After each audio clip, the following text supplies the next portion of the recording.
Yes, it's a great day over here. Today we are at Keta Central, where we can find the fort. The fort Presenting is right located within Keta Central, and we are here to see the surrounding. We've heard there is renovation going on at Keta forts, so we are going in and then have a view of the whole thing, and then see to the tour guide to tell us more about how it came about for this renovation, because we know it was a hell for them to have an opportunity to have a renovation for this very fort. So thank so much those who are able to come over for the renovation of the fort. Remember, it's Everlove TV and Everlove TV on Facebook and then YouTube. Subscribe and then be part of this great family. Let's go on and see to the tour guide, and then Honorable James Okulu Akoli is the tour guide for this fort. We would like him to tell us more about this place. Honorable, you're welcome to Everlove TV. Thank you. Okay, we heard there is a renovation going on within the fort, and coming over, we've seen a lot going on. How come this thing is happening today? I'll say a native of this town called Jack Dawson. Okay. He wrote to the French embassy, and a fund was released for uh, partly renovation of the fort.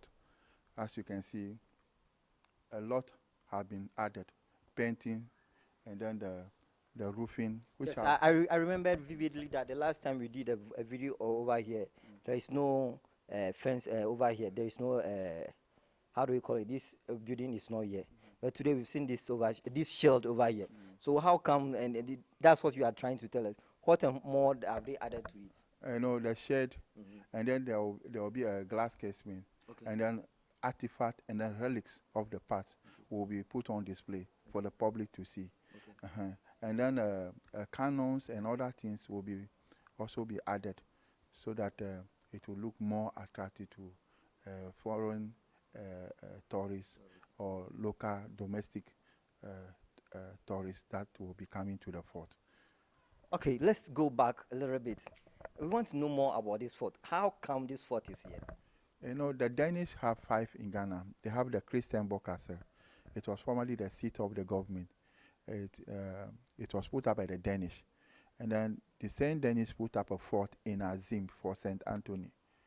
And then uh, they have Augustaborg, Friedensburg, Kogenstein, and this Prinsenstein, Okay. meaning the stone of the prince, Okay.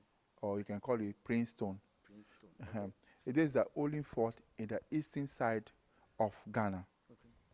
So the Danish started the construction from 1700 to 1784. So it took them 84 years to complete this fort. Wow. And they were buying slaves from Togo. Togo, they have a slave market called Aneho Agredafo. Benin, they have Wida, Galapa, Agbome, and then Badagry. Those slaves were transported by foot into the fort over here. They were kept for 1 or 2 months and then finally transported over the Atlantic Ocean. And then most of them were sold in a Danish Norwegian island, St. Croix, St. Thomas, St. John. Formerly it was called West Indies, but now US Virgin Island. So each of the rooms or the dungeons take about 100 to 200 slaves. But initially, no ventilation. It was after when the fort was sold to the British, that was the time they created a window that we are seeing today. So inside the dungeon, the slaves defecate, urinate, sleep there. And they were dying through insanity condition. Even the water, they will pour it under the door. They have to use their tongue to lick it. Food were thrown to them. They struggle for it. And finally, they use hot iron, which bear the name of the company, to mark various parts of their body for easy identification. And the trade by then, it was so persuasive that even the smallest community, they have to go on a war path in order to secure slaves, to get arms, to defend themselves when attacked. An unfortunate one were then must to establish slave market. We have the Atoko slave market. It's just like how Asimanso, Salaga, Sandema slave market is. So the slaves were put on display like any marketable commodity, and they were sold to the highest bidders. They also used shea butter or palm oil to rub the body of the slave just to make them very attractive to the buyers. And then Samorie and Babatus in the north, they were raiding, kidnapping. You know, they channeled some of their slaves through Tetekrachi into the fort. So when the slaves arrived over here, they were sorted, way branded, and then they opened their mouth to estimate their age by the state of their teeth. They count the teeth. When it's up to 32, they know they're fully grown adult. So children and younger slaves, they were counted as quarter, half to 10 pieces of cargo, depending upon the estimated commercial value. So where we are standing now, this is the female section of the fort, and the other end, that's the male section. Okay. Mm. So I want you to tell me something about how they transport them. So are you trying to tell us that since then the way they transport them from wherever they transport them is transport them by foot? The foot, yes. That's the only means of transportation by them. So they transport them by foot. You know that slaves were in transit. So there are enough. They will be sold at a different market before reaching here. Like this slave coming from Keta market will be sold in Danu market. Somebody from there will buy, and then he will sell in Petue, Okay. and then it continue that That way way. until So they that's reach mean here. it's not clear that someone will come from Keta and then go and buy the slaves at No, no, it North was transit. Transit. Yeah. Okay. Thank So, you yeah, for explaining this. yeah. So actually, we are at the female yard. Of the fort, yeah. So let's go so that you show us a little bit about the fort. Okay. Okay. Now, Over here, this is where the female slave bath. So when they are taking bath, governor stand at the top, point at the one he admire, sleep with them. wait a That, minute. Wait a minute. Are you saying the governor will just be at the top and point at the down, yeah. the one that is very beautiful Yes, for sir. him? That's He will right. just point that one. You should bring this to me. Yeah, exactly. That's what's happening Yeah, there. that's what I happened. want you to explain this more. I know when they are bathing, then the governor stand at the top, and he will just be pointing at the one he likes, and then security men over here will send those up to him. He sleep with some of them. If they conceive early, they leave them around, and that's where. And after delivery, the mother will be taken away, and the child remain with them. They were groomed. They were interpreting the language for them over here. Now that's where you have a lot of mulattoes in Keta. Keta Yeah, you see the half caste, a lot of. I will not mention name. Yes. You know, and that's why the Danish language also integrated into our local dialect. They call grafu. Ko grafu vena. Grafu is a Danish word, and they call trapi for the staircase. The Danish also call it trapi, and they call it kakalika. You know, the cockroach. Uh, and they call a lot. So meaning Danish call kakarika, Yeah. and we also adopted that one. We Yeah, call the same thing yeah, kakarika. yeah. Wow. And then, I will just, you also have it. And then we call, the Germans language also, they call Fresser. We call Fresser. Fresser is this in a German language. So a lot of, So Cheshi, selfless is Cheshi, cheshi. Cheshi, meaning the bucket. Yeah. Kocheshavi. It's also a Danish. It's also a German word Wow. for bucket. I know because we have a early influence with the Danish, the British, the Germans. You know, part of Volta was called Transvolta Togoland. That's where you can see a lot of the money the Germans used to transact business. You see them. That's what they call it, Finnick. You know, after cowrie shells, our great grandmothers used a money called Finnick. And I said Finnick Finnick was the money they used after the cowrie shells. Okay. Yeah. So that is So why. when you get to the room over here, I'll show you the So cowrie. meaning that's why our grandmothers always say fini kemola Yeah, kokogalo. yeah. Meaning I don't have any money to give to you, Yeah, yeah. which means finnick was a money they used then. After as a medium of exchange. Exchange. Yes. Thank you. So let's go on and then have another one.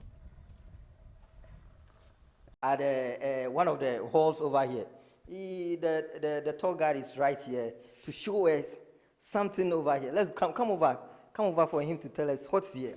I don't know what's this. Over here, this is how the fort look like. This is the artist's impression about how the fort look like before the sea destroyed part of it.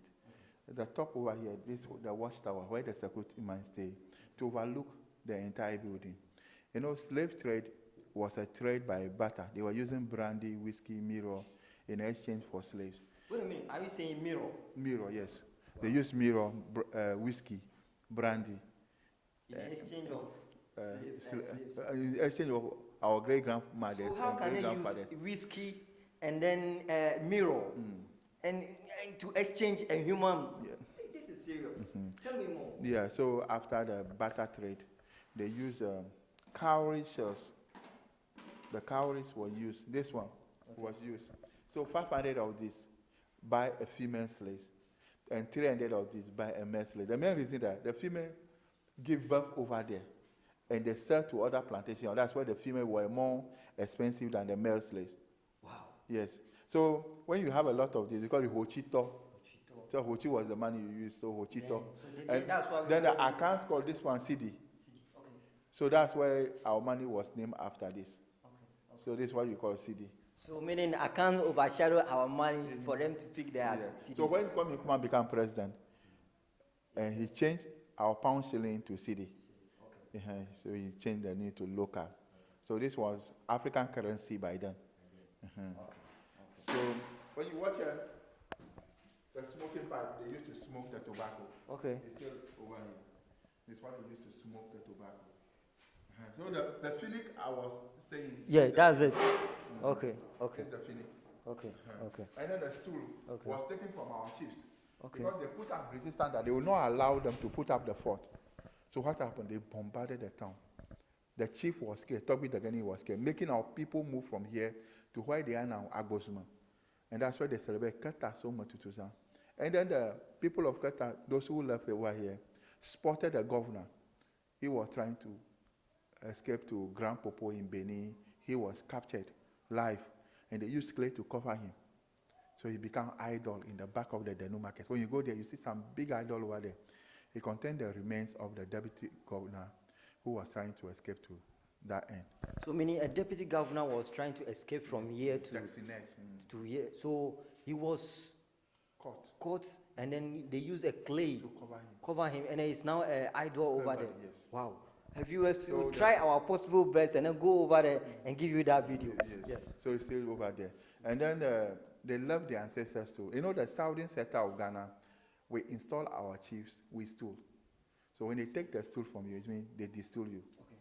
So the stool was taken and then kept over here after killing the chief. So on your back over there, we have a whale spine. Okay. This one A whale spine. You know, a whale is the biggest mammal in the sea. Okay. Yeah. So it tried to capsize the ship of the British. Okay. So they kill it. Then you're trying to capsize the ship of the British. Yeah. Okay. So they managed to kill it, and then kill it. the bone remain here up to today. Okay. So this is a real bone of a whale. Wow. It's not artificial. No, it's a real bone.